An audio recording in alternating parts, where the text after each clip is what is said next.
dapat na sabi niyo na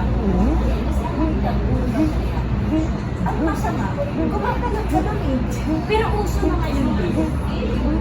Gumaganon. Pero yung talagang bubukas lang. Alam mo yung Tapos sabi niya, uso yung